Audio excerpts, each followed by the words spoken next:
The first snowstorm of the winter arrived without warning. Thick clouds swallowed the evening sky, and icy wind whipped across the empty highway. Most drivers had already pulled over, afraid of the blinding snow. But Marcus Whitfield tightened his grip on the steering wheel and kept moving. He had no choice. His 8-year-old daughter Grace was waiting at home with their elderly neighbor, and every extra minute on the road filled him with worry. Ever since his wife passed away 3 years earlier, Marcus had learned to carry every burden alone. He worked long shifts as a maintenance supervisor at Brightwell Global Industries, cooked dinner, helped Grace with homework, and somehow found the strength to smile through it all. Life wasn't easy, but he had promised himself that his daughter would never feel abandoned. As the storm grew worse, traffic slowed to a crawl. Snow piled across the road, and visibility dropped to only a few feet. Then, through the swirling white, Marcus noticed flashing hazard lights near the shoulder. A sleek black SUV sat half buried in the snow, one tire hanging over the ditch. No other vehicles had stopped. For a brief moment, he hesitated. If he stopped, he could be delayed for hours. Grace was alone except for their elderly neighbor, and his old pickup truck wasn't exactly built for rescue missions. But the image of the stranded vehicle wouldn't leave his mind. Someone inside might be freezing. Marcus pulled onto the shoulder.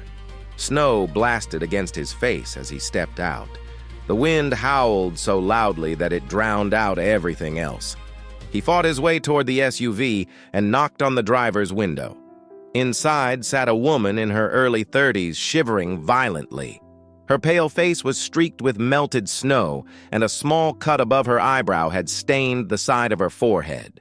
She looked exhausted, frightened, and barely conscious.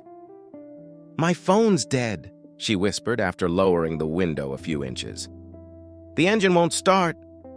Marcus quickly removed his heavy winter jacket and wrapped it around her shoulders despite the freezing temperature. "Don't worry," he said calmly. "You're not staying here tonight. I'll get you somewhere safe." The woman looked at him with tired, grateful eyes, completely unaware that the quiet black man risking everything to save her was an employee at the very company she owned. And by tomorrow morning, she would unknowingly be the one deciding whether he still had a job. Marcus knew the woman couldn't stay inside the disabled SUV much longer. The temperature had dropped well below freezing, and the wind was getting stronger with every passing minute. He looked around the nearly deserted highway, hoping another vehicle or emergency crew might appear, but there was nothing except endless snow and the faint glow of distant headlights. "Can you walk?" he asked gently. She tried to stand after opening the door, but her legs immediately gave out beneath her. Marcus caught her before she collapsed into the snow.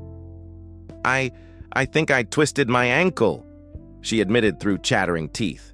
"It's okay," Marcus replied. "Lean on me." And that was the strange arithmetic of a storm. It doesn't check anyone's title before it decides who freezes. On a clear day, a woman in a luxury SUV and a man in a rusted pickup would have passed each other as two different worlds. In a blizzard, they were simply two bodies losing heat at exactly the same rate, and only one of them had stopped. Supporting most of her weight, he guided her carefully toward his aging pickup truck. Every step through the deep snow felt like a battle against nature itself. By the time they reached the truck, both of them were covered in ice, and Marcus's hands had gone numb.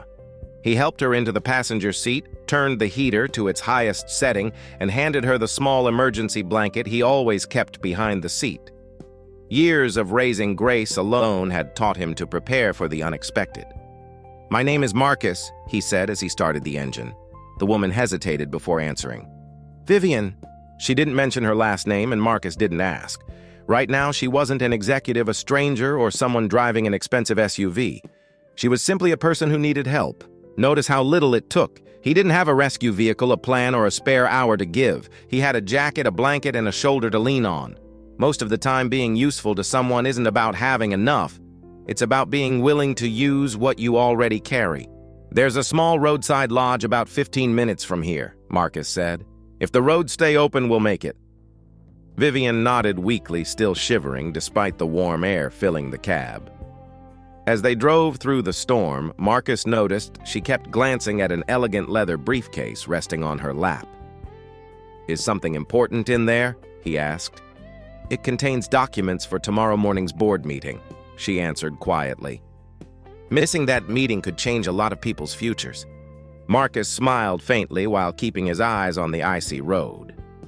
"Tomorrow can wait," he said. "Tonight, staying alive is what matters." For the first time since he'd found her, Vivian managed a small smile. No one had spoken to her that honestly in years.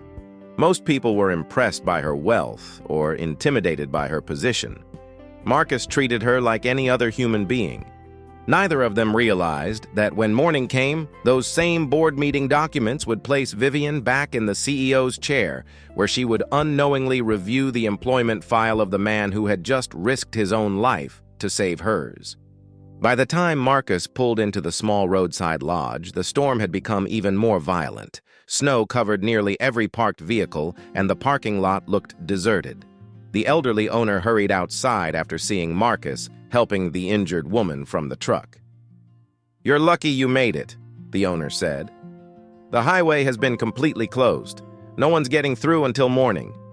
Marcus thanked him and carefully helped Vivian inside. The warmth of the fireplace slowly brought color back to her pale face. A local nurse who happened to be stranded at the lodge because of the storm examined Vivian's ankle and wrapped it with a compression bandage. "The good news is that it isn't broken," the nurse said with a reassuring smile, "but you'll need to stay off it for at least a day."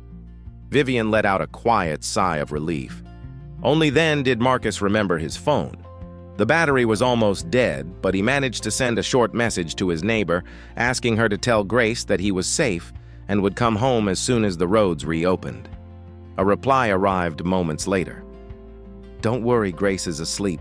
She's proud that her dad always helps people." Marcus stared at the message for a moment before slipping the phone back into his pocket. Those simple words meant more to him than anyone could imagine. "I've always believed a person's real character isn't shaped by the speeches they give, but by the things their children see them do when no one is filming." Marcus never sat Grace down to teach her about compassion. He simply stopped on a highway one night, and somewhere across town, a sleeping 8-year-old had already learned the lesson. Across the room, Vivian watched him silently. She noticed the faded family photo tucked inside his worn wallet when he paid for 2 modest rooms. The picture showed Marcus smiling beside a little girl with bright eyes. There was no sign of luxury in his life, only responsibility, sacrifice, and quiet determination. "You didn't have to pay for my room," Vivian said softly. Marcus shrugged. "Someone once helped me when I had nothing. I promised myself I'd do the same whenever I could." She lowered her eyes, touched by his sincerity. Throughout her career, she had attended expensive charity galas where wealthy executives made generous donations while cameras flashed around them.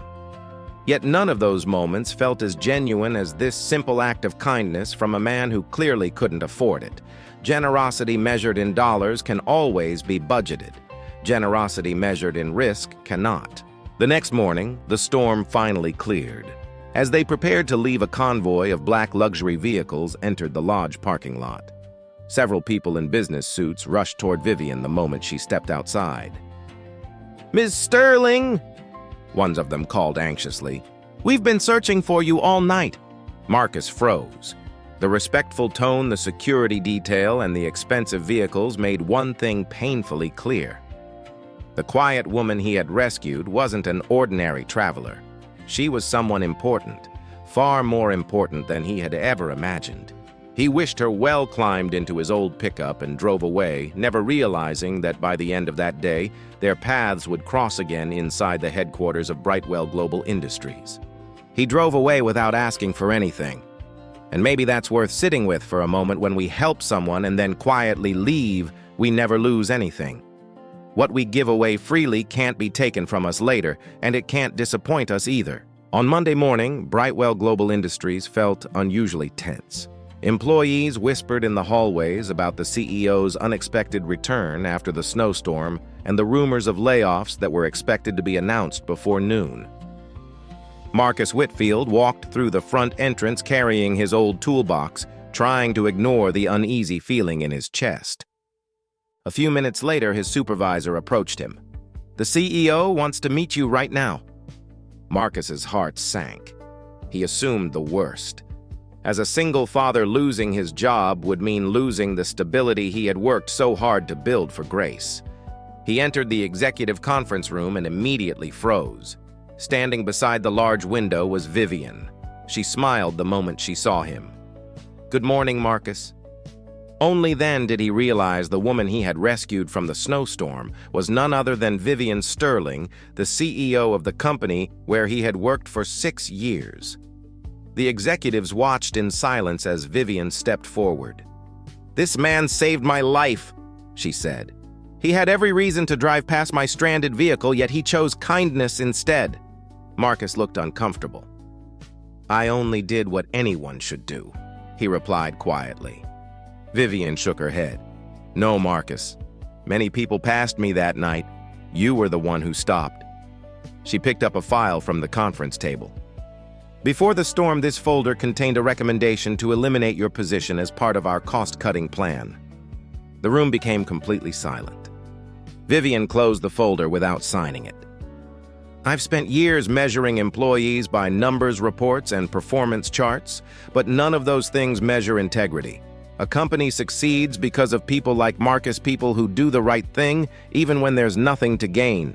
That folder is worth thinking about. Every name inside it was a full life reduced to a line item, and it took a snowstorm for one executive to see the difference. The truth is that most institutions can measure output easily and character almost not at all, which is exactly why the people who quietly carry a company are so often the first ones a spreadsheet suggests removing." Instead of announcing another layoff, Vivian revealed a new employee development program and promoted Marcus to facilities operations manager. That evening, Marcus told Grace everything. She smiled proudly and hugged him. "You always say kindness comes back in unexpected ways," she whispered. Marcus smiled. "It isn't about the reward," he said. "The real reward is knowing you never walked away when someone needed you." From that day forward, Brightwell Global Industries became known not only for its success, but for the compassion its leaders chose to value. Not every good deed ends in a promotion, and it would be dishonest to promise that it will. But notice what Marcus actually walked away with that night on the highway. Long before anyone offered him a title, he could look his daughter in the eye. That part was never in anyone else's hands but his own, and it's still available to all of us on any ordinary day in far smaller weather than a blizzard. Moral lesson: kindness given without expecting anything in return is the greatest measure of character, and true leadership always recognizes a good heart.